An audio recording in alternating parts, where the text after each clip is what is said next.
আজকে একটু আমি ডালিয়া বানাবো। এই যে ডালিয়াটা নিয়ে নিয়েছি,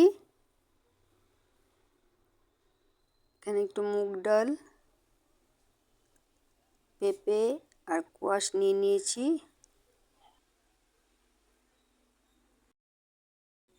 আমি একটু মুগ ডাল ভিজিয়ে নিয়েছি, পেঁপে আর কোয়াশ। এটা কুকারে আগে একটু সিটি মেরে নেব। দুটো কেটে নিয়ে আগে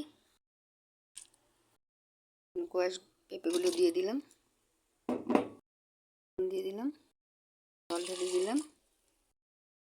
এখন কুকারটা বসিয়ে ঢেকে দেবো আমি। কাঁচা হলুদ আর আদা দিয়ে দিব আমি।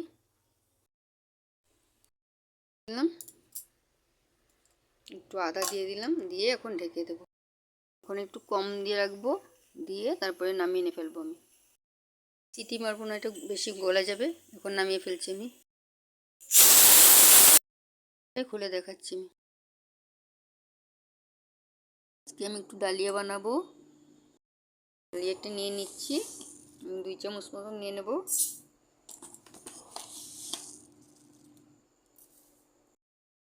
এখানে আমি পেঁপে, কোয়াশ, মুগ ডাল আর একটু কাঁচা হলুদ, আদা আর একটু হিং দিয়ে দিয়েছি আমি। আপনারা দিলে হিংটা থাকলে দিবেন, না দিলেও হবে।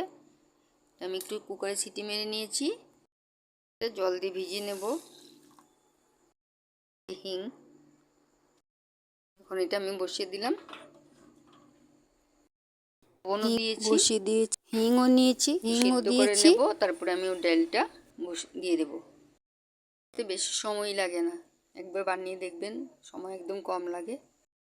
আমি সম্বাস দেবো না, এটা কিছু ফোড়ন দেবো না, এমনিতেই বানাবো। আপনারা চাইলে মুগ ডাল দিয়ে আগে সিদ্ধ করে তারপর এটা দিতে পারেন। এবার থেকে আমি নামিয়ে নেব। আগে লবণ দিয়ে দিলাম, সিদ্ধ করা পেঁপে, কোয়াশ দিয়ে দিলাম। এখন একটু নাড়াচাড়া দেবো, উতলা একটু ফুটবে, তারপরে নামিয়ে ফেলবো আমি। আপনারা চাইলে অন্য অন্য সবজিও দিতে পারেন, আমার কাছে এটাই ছিল, এখন এটা দিয়ে দিচ্ছি। গাজর উজর দিয়েও খাওয়া যায়, যে যেটা পছন্দ করেন এটা দিয়ে খেতে পারবেন।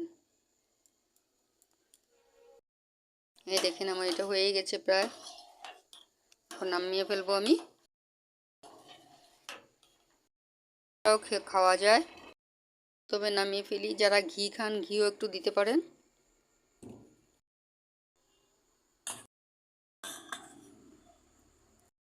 দেখলেন কত সময় লাগলো বানাতে। আপনারা চাইলে খালি খালিও বানাতে পারবেন, কোনো ব্যাপার না। খালিও ডালিয়া খাওয়া যায়। বন্ধুরা, আমার ভিডিওটা ভালো লাগলে একটা লাইক, শেয়ার, সাবস্ক্রাইব করতে ভুলবেন না। আসি তাহলে আজকের জন্য, আবারও দেখা হচ্ছে আর একটা রেসিপি নিয়ে। Thank you.